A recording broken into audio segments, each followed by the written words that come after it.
Pessoas de Valor hoje vai falar um pouquinho sobre tecnologia, plataformas e principalmente o mundo que não tem mais volta.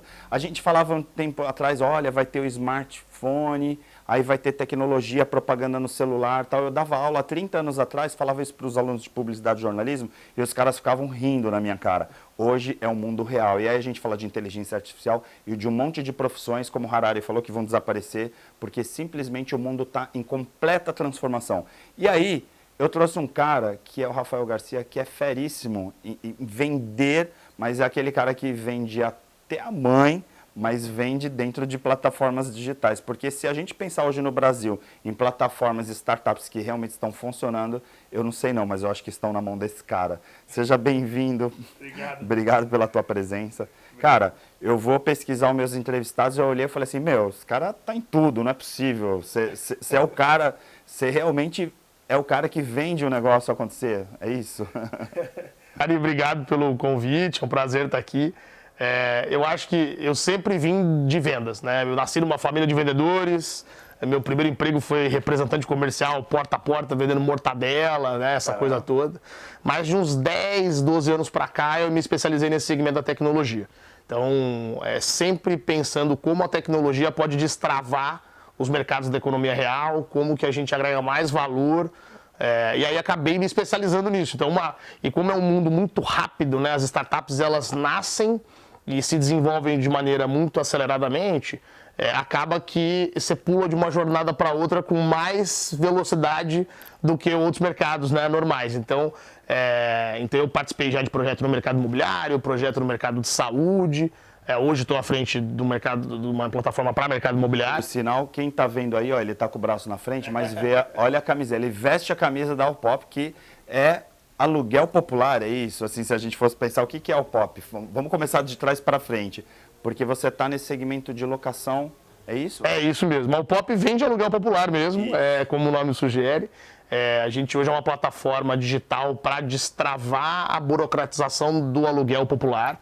Então a gente ajuda imobiliárias do país todo a alugarem imóveis da esteira econômica, que a gente chama, que são imóveis de valor mais baixo, para público com renda informal, eventualmente negativados, etc. A gente tem tecnologia e capacidade de atender isso com um serviço de excelência. Então é isso que é o negócio da Alpop hoje, que eu estou à frente dessa plataforma. E aí me vem a ideia, é o seguinte, se você é o cara do comercial e você tem, com certeza tem uma boa análise de mercado, se você já estava lá com uma empresa que cuidava da área de saúde, aí está com habitação, a gente pode dizer aí para quem está pensando em investir ou quem está com, digamos, com um arzinho de empreendedorismo, que essa parte de habitação é a bola da vez? Nessa questão tecnológica ou não? Eu acho que todo mercado que é grande, né, se você pensar habitação, saúde, mobilidade, que escala, tecnologia vai muito bem. Quando você pega um nicho muito pequeno, às vezes um atendimento mais boutique, ele vai atender melhor. Agora, todo mercado que é muito grande e normalmente é subatendido, a tecnologia ela supre um pedaço importante da jornada. E sim, a habitação no momento que a gente vive no país agora é a bola da vez em investimentos de maneira geral. É um mercado cíclico, a gente sabe disso, de tempo em tempo ele vive suas altas e baixas, a gente está se encaminhando para um momento de ter uma alta no mercado imobiliário. Então, tanto para compra, venda, locação, as imobiliárias estão bastante aquecidas. Muitas vezes que eu converso com donos de construtora, por exemplo, amigos que são desse segmento, eu sempre falo dessa questão do déficit mesmo, né? Quer dizer, tem um gap muito grande que ainda tem para cobrir, né? E que aí, lógico que a gente espera muitas vezes investimento do governo e tal, para as próprias construtoras, e aí a habitação popular, por exemplo, é um filão gigante. Né? Enorme, e é importante ali, quando você fala de déficit habitacional no Brasil, você fala da falta de unidades, naturalmente, que aí você precisa construir mais e tudo mais, mas você também fala da falta de moradia digna, porque às vezes você tem moradia, mas putz, é um pedaço de submoradia, e isso também entra no déficit habitacional. Então, quando você tem alternativas, né, para tornar os espaços vagos, né, os imóveis vazios em ativos para o mercado popular, isso acaba reduzindo o déficit habitacional. Então, parte da missão da Alpop passa por aí também. Agora, antes de Alpop, vem lá, de repente, o Cuidar, vem outras marcas que estão relacionadas a outros segmentos. A gente tem discutido muito hoje, principalmente nas redes sociais, programas de televisão, essa questão da influência e do impacto da entrada da inteligência artificial né? E talvez até entrando a questão da automação. No caso, muitas das startups, e aí você é a prova disso, né, que você está aí na frente no comercial, muitas vezes a automação e processos que podem ser dinamizados com a inteligência artificial ou com a tecnologia são muitas vezes colocados de lado por conta do preconceito, porque às vezes as pessoas falam assim, automatizar um atendimento, por exemplo, né, ou automatizar isso, automatizar aquilo. Mas aí a primeira coisa que eu ouço é o seguinte, não, essas startups, entra lá um Rafael que vem lá e perde emprego de milhares de pessoas, tal. Como que é a visão de quem está na frente desenvolvendo um negócio o mais enxuto possível para monetizar e para poder escalar? Pensa sobre isso. Você é o vilão da história? Não, acho que não. Eu vejo da seguinte maneira, né? Todo bom profissional vai ter espaço no mercado para sempre, assim. Independente do segmento. Porque o mundo é feito de pessoas, né? E a tecnologia serve para conectar as pessoas, não para substituí-las. Agora, o que eu acho que inteligência artificial, machine learning, esses nomes bonitos que a gente ouve por aí, o que eles ajudam? Eu acho que toda tarefa repetitiva que não gera produtividade e que desgasta intelectualmente o indivíduo, ela pode ser substituída por tecnologia. Isso não quer dizer que a pessoa vai ser substituída pela tecnologia, que aquela tarefa vai ser substituída e aquela pessoa passa a ser produtiva para uma outra tarefa. Então isso destrava valor. A gente costuma dizer que quando a tecnologia entra na empresa, a empresa passa a fazer mais coisas do que ela fazia anteriormente, ou para mais mercados, ou para mais produtos, ou seja lá o que for. Então, acho que não é vilão, é mais agregador, sabe? Tá, mas aí quando a gente pensa em startup, eu não consigo, por exemplo, eu até tenho amigos, claro, já, inclusive alguns que vieram aqui, que entra essa coisa assim, startup não necessariamente é só de tecnologia, por exemplo, tem de repente a menina que faz brigadeiro lá e está montando uma startup, ou economia criativa aqui em Santos, por exemplo, é muito conhecido nessa área, né, e o Brasil com a sua criatividade.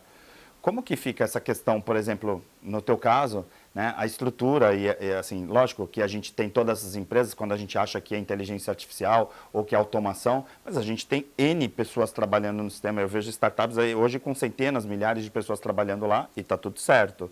No teu caso, como que fica essa questão, né, e aí eu queria trazer um pouquinho, porque como a gente fala muito de comportamento, como que fica esse comportamento, por exemplo, digamos, da transformação que a gente tem visto, e aí até agora a gente conversou esses dias com o Paulo Queja sobre essa questão do comportamento, desafio empreendedor.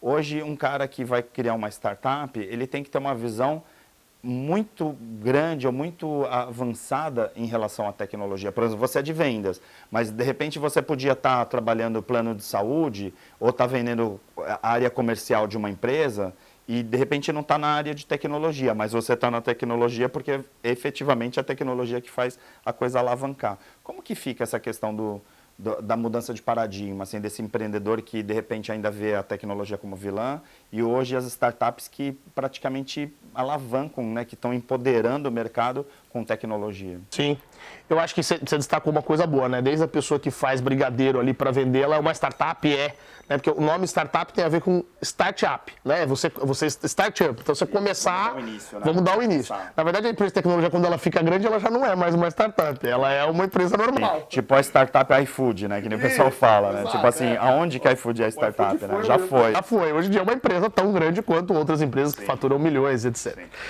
Mas como nasceu de tecnologia, fica esse rótulo de startup. Eu acho que o profissional, por exemplo, vamos pegar o caso do brigadeiro, por exemplo.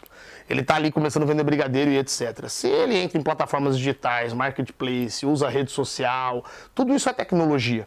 Então, às vezes a pessoa acha que a tecnologia é só a inteligência artificial, às vezes é só um software ou um desenvolvimento, é aquele coder, aquela tela preta, cheia de código. Não é bem isso, né? Qualquer coisa que você use de facilitar o caminho com tecnologia, o seu negócio está equiparado com isso, sabe? Equipado, né, com isso.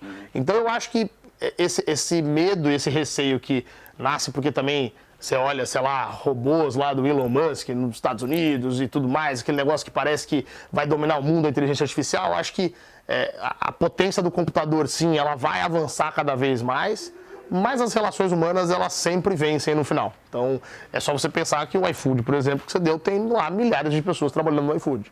Né? Então, é um celeiro gerador de empregos. E não são todos os desenvolvedores de sistemas. Né? Você tem profissionais de vendas, você tem profissional de marketing. Agora, evidentemente, por exemplo, eu sou um profissional de vendas. Há 10, 12 anos atrás, eu tive uma decisão de falar, pô, como é que eu olho esse troço? Eu vou achar que ele é um vilão que vai me substituir ou eu vou entender desse negócio, né? E a partir do momento que eu entendi, eu não sou um coder, como a gente chama, um desenvolvedor, mas eu entendo das plataformas, entendo das aplicações, etc. Isso me faz ser um profissional de vendas que tem conhecimento de tecnologia. Acho que isso é uma decisão que está na mão de cada um. Perfeito. Eu vou chamar um intervalo muito rápido, você fica aí, a gente volta em 1 minuto com Pessoas de Valor.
Sou Renise Gomes, coach e mentora de líderes.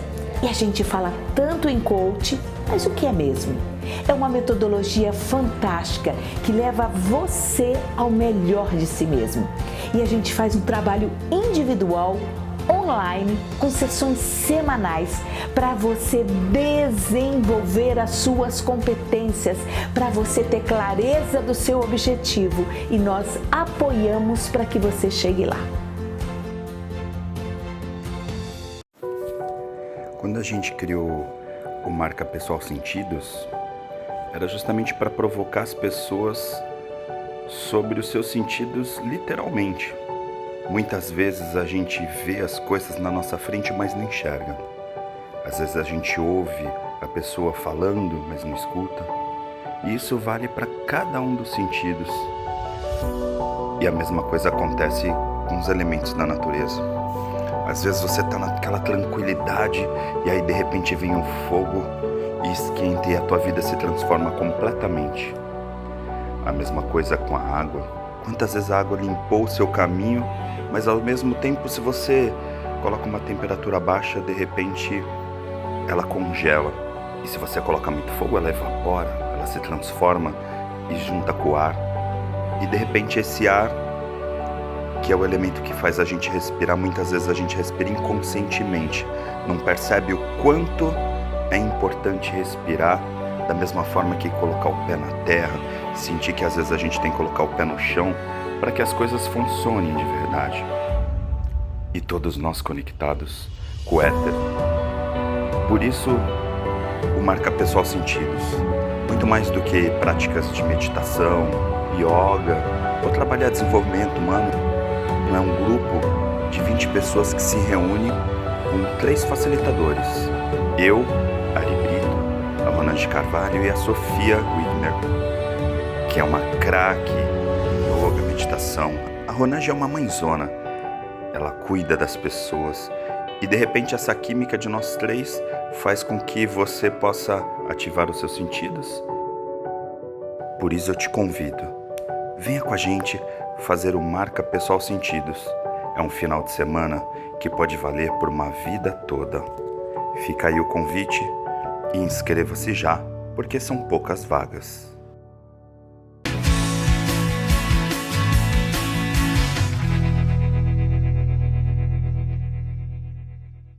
Estamos de volta com Pessoas de Valor. Hoje eu estou falando com um cara que é feríssimo em comercial, ele é um vendedor já, que nem falar, né, veio de berço, já nasceu, né, vendedor por causa dos pais, dos avós, mas principalmente é uma pessoa que está antenada, que está com o pé na tecnologia e está aí na frente de uma das principais startups e algumas startups muito importantes do país, né, e isso para mim é uma referência. A gente sempre fala, né, poxa, vamos entrevistar pessoas de valor, né, vamos conversar. E aí vem sempre essa coisa, o que aquela pessoa pode trazer de valor para quem está assistindo? E o programa tem, então, esse endosso, sabe? E no teu caso, aproveitar a tua vinda aqui para falar um pouquinho sobre essa questão e aí mergulhar um pouquinho, porque eu já tive a oportunidade, por exemplo, de dar disciplinas na graduação mesmo, design thinking, criatividade, empreendedorismo. Então, assim, você está formando um cara que está lá, de repente com 18, 20 anos, está pensando, e aí ele olha e fala assim, poxa, tem lá aquele Rafael Garcia, quero ser que nem ele. Quando eu crescer, eu quero ser que nem o Elon Musk. Né? Então, assim, ver umas pessoas que hoje têm milhões de faturamento, que escalaram, que passaram por uma jornada e não conseguem perceber que para chegar lá não foi simplesmente assim, vou montar uma empresa e aí agora eu vou fazer florzinha e vender florzinha e ficar milionário. Como que foi a tua jornada? Eu gostaria de que você pudesse emprestar um pouquinho essa tua experiência de ter vindo para o universo, principalmente para esse universo das startups, para as pessoas terem um pouco de choque de realidade. Eu não estou querendo que você desista se você tiver jovem empreendedor, mas que entenda um pouquinho que não é simplesmente chegar, apertar um botão e falar assim, agora eu tenho uma startup e vou ser empresário da minha empresa e está tudo certo. Que nem o pessoal fala, né, sou CEO de mim mesmo, porque o cara fala que é CEO da empresa e não tem nem funcionários. Né? Sim. Eu acho que as pessoas ligam muito tecnologia e startup com ideia, né? Falar, eu tive uma ideia, né? E acho que ideia é um começo, você precisa ter uma boa ideia, mas a ideia, ela tá ali ocupando, sei lá, 3% do sucesso que você pode ter num negócio. O que separa o sucesso de você começar um negócio é execução, é capacidade de execução. Então eu até brinco com uns amigos que falam, eu tive uma ideia que ninguém nunca teve. Eu falo, então provavelmente é meio ruim, porque se ninguém nunca teve essa ideia, quer dizer que não está validada, né? Boas ideias, mais de uma pessoa tem a ideia. O que separa quem teve a boa ideia de quem conseguiu executar a boa ideia é a execução. Então nesse tempo que eu tive de experiência em startup, eu aprendi que o mundo desse segmento é dos fazedores, é de quem pega e faz, pega as coisas e faz. Então, quando eu comecei, eu não sabia o nome das coisas, eu não entendia o que era uma diferença de aplicativo ou plataforma web, ou o que era login, logout, sei lá, eu tinha um monte de nome que hoje em dia é trivial, mas naquela época não era. E como um bom vendedor, você vai ali se virando, né, nos 30, vai pegando e vai emprestando e vai consultando muita coisa, usa a internet, pesquisa, não tenha medo de perguntar. Mas eu acho que a trajetória passou por muito aprendizado e sempre fazer. Acho que a cultura da startup tem uma diferença desse mundo que você faz muito e erra muito e corrige rápido. Tá. A velocidade. A velocidade das coisas é diferente mesmo, né? Porque eu vejo, às vezes, eu tenho conversado muito com empresas, assim, até por conta dos treinamentos que faço, mentorias, com empresas maiores, que estão conversando assim, a gente precisa dar uma identidade de startup dentro da nossa empresa. Sim. Porque a empresa é grande, mas está lenta. Isso. Eu acho que empresa grande tem um rótulo da cultura do erro. Você não pode errar. Ganha quem erra menos. Na startup é o contrário. Ganha quem erra mais. Porque quem erra mais está fazendo mais, está corrigindo mais rápido. Até chegar no acerto. É o Thomas Edison que tem lá a lâmpada que funcionou, mas queimou 1000 antes de fazer a que acertou, né? Isso. Então o processo de inovação ele passa por errar rápido e corrigir rápido. Então acho que essa é uma tendência natural. Eu estava com um amigo esses dias que é CEO de uma grande empresa né, que tem mais de 100 anos de história, então uma empresa consolidada, tradicionalíssima, e ali ele estava com um desafio de começar a escalar a venda de um produto específico e as pessoas estão com dificuldade, medo de errar ali, mas e se a gente fizer isso e for errado? E se a gente fizer, se fosse numa startup, cara, faz, sabe? Faz, erra rápido, corrige rápido. Então, acho que esse ímpeto que nasce um pouco do mercado de tecnologia, tem que ser emprestado, e acho que está começando esse movimento de ser emprestado para grandes indústrias, grandes empresas, né? E aí a gente está falando de comportamento, né? Porque assim, um comportamento de startup, que quando eu converso com um jovem empreendedor, outro dia a gente teve aqui um mineiro, né? Que foi da Yellow, né?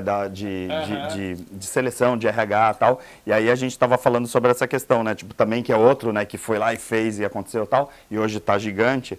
Aí eu fico pensando assim, até que ponto o comportamento desse pessoal que está há 30 anos na empresa, que tem medo às vezes de perder o emprego ou perder o mercado, vai conseguir mudar para falar assim, vamos fazer uma forma de startup. E as startups estão engolindo, né?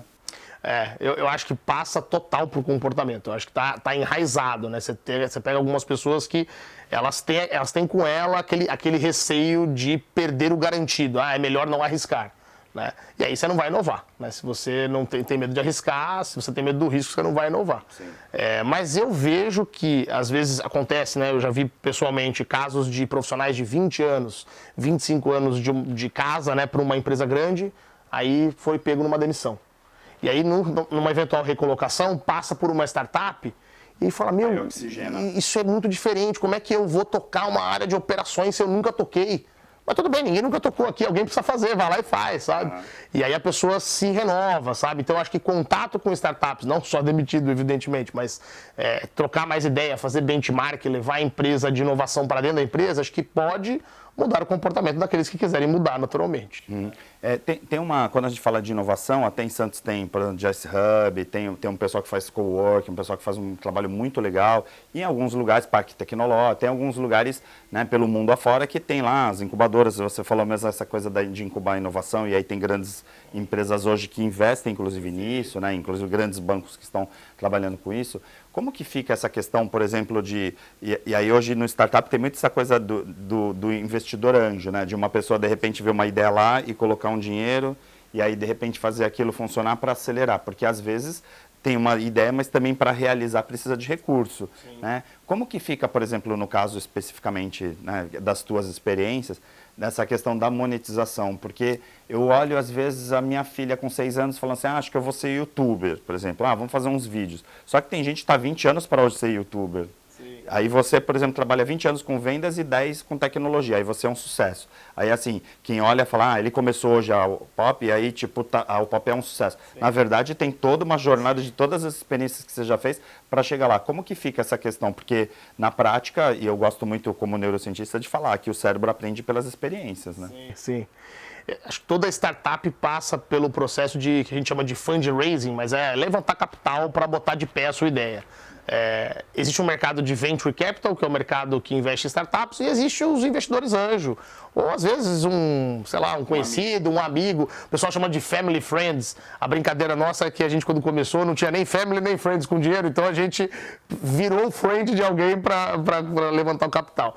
Mas você tem que vender a sua ideia, e no começo, uma coisa que eu gosto de dizer é, o investidor ele não investe tanto na ideia, mas no empreendedor. Porque o começo é uma ideia... Acreditar que aquele cara tem um potencial mais do que a ideia. Exato, porque a ideia vai mudar. A atitude. Porque a ideia vai mudar, você vai pivotar, você vai entender que não era bem aquilo que você estava planejando fazer que você vai fazer. Às vezes você está no mesmo mercado, mas com um produto diferente. Então, o começo, que é o investimento early stage, que é bem no comecinho, o investidor ele tende a acreditar mais no empreendedor. Ele cria esse elo. Depois, quando a empresa já está mais amadurecida e tal, aí é muito mais as métricas do negócio, né, que fazem o investimento acontecer. Mas sim, você precisa ter um bom investimento, porque senão você pode morrer na praia. Né? Você pode pegar ali tua ideia e tal, você mobiliza, você começa a fazer. Porque eu falo às vezes, né? Eu dou aula, por exemplo, num curso de publicidade e propaganda que tem pessoas super criativas. E aí tem gente com ideias geniais e que de repente passa um tempo, eu vejo a pessoa trabalhando lá num banco ou trabalhando num veículo de comunicação. Aí você fala, nossa, o que aconteceu? Porque não é todo mundo que tem uma boa ideia que tem também esse espírito empreendedor, essa coisa da startup. E aí eu fico com uma pergunta para você que provoca um pouco meus alunos lá da terceira idade, porque eu tenho um cara de 70 anos que montou uma startup outro dia no mercado imobiliário. Falou, vou montar. Aí eu assim, poxa, eu sempre fiquei com a ideia de que startup era coisa de jovem. E na verdade, startup é espírito jovem. Eu acho que startup é muito mais espírito jovem do que coisa de jovem. Eu vejo muito jovem que não se adapta em startup. Porque, mas eu quero saber exatamente o que eu preciso fazer, como que funciona e tal. A startup não tem esse nível de certeza, né? Tem um nível de incerteza muito alto. Então é muito mais o espírito, a vontade de fazer do que propriamente a idade. A gente vive uma crise, eu acompanho bastante no LinkedIn, de etarismo, que eu acho um negócio ridículo, feio, né?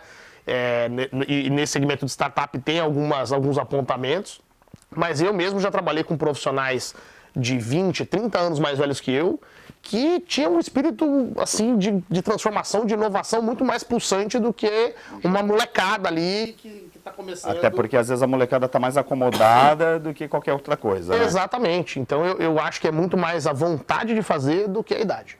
Legal. Rafa, por incrível que pareça, o programa passa rapidinho, você viu? Eu queria que você deixasse aqui uma mensagem assim, para algum empreendedor, algum jovem. A gente tem, né, assim, gente que assiste o programa de diversas áreas, mas principalmente tem muita gente que curte comportamento e assiste meus alunos mesmo da faculdade, pós-graduação. Deixa uma mensagem para essa galera, assim, que você falaria, por exemplo, para um cara que hoje tem uma ideia e só a ideia? Tipo assim, te vira... Aqui que tá a câmera, né? Eu acho que assim, ó, para você que tá assistindo a gente, eu queria dizer que o sim tá no meio dos nãos. Né? Então você vai tomar muito não, seja de investidor, seja de cliente, seja de cofundadores ou sócios para a tua ideia. Mas se você for persistente, tem espaço na inovação e na tecnologia. Então se você tem uma ideia e tem vontade de executar ela e tem energia para executar ela, não desiste. Porque você vai tomar não, as pessoas vão dizer que não vai funcionar e etc. Eu ouvi isso na Cuidar-me, que foi a minha empresa de plano de saúde, eu ouvi isso no Consulta do Bem, eu ouvi isso no Viva Real, eu ouvi isso agora com a Pop. E sempre vai ter alguém que vai olhar e falar, não, peraí, eu acho que tem um caminho.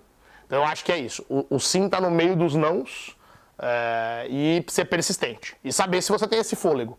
Eu acho que uma coisa importante é essa também, né? Se você está preparado para essa jornada, que não é uma jornada simples também. Sim. Não dá para ser simplista aqui. Sim, eu gosto de falar sempre que é aquela coisa da diferença entre o teimoso e o determinado, né? Que é a inteligência. Não adianta você ser teimoso e falar, não, vai dar certo, mas vai dar certo como? Como que você está preparando os recursos para aquilo chegar ao resultado, né? Então, assim, tem que buscar competência, tem que buscar recursos, não só materiais, mas muitas vezes até emocional, porque a gente fala de resiliência, muitas vezes, né? Imagina para uma startup o quanto é importante resiliência, né? Para poder passar por esses vários nãos, né? Demais, em vendas a gente sempre fala muito para os times comerciais, ser persistente é diferente de ser insistente. Porque o insistente faz a mesma coisa sempre. O persistente, ele faz a mesma coisa de jeitos diferentes. Então, para empreender é igual. Você tem que tentar a mesma coisa, mas de maneiras diferentes. Senão você acaba dando murro em ponta de faca. Com certeza. Cara, obrigado pela tua presença aqui. Obrigado você. Pessoas de Valor fica por aqui. E lembrando que de segunda a sexta, às 8 horas e sábado às 9 horas, a gente está, né, exibindo Pessoas de Valor lá na 40 Graus TV para toda a Bahia, principalmente para todo o Nordeste lá, né? Porque a TV tem um alcance super bacana, e também na Londres TV para brasileiros que vivem na Europa, tal, que curtem um pouquinho esse bate-papo, lembrar um pouquinho do idioma, né? E também de umas curiosidades aqui do Brasil. A gente também está de segunda a sexta de noite, né? Uma próxima entre 8 e 9 horas também lá na Londres TV, passa em outros horários, tal. Fica aí com a programação dessas emissoras e a gente volta no próximo Pessoas de Valor.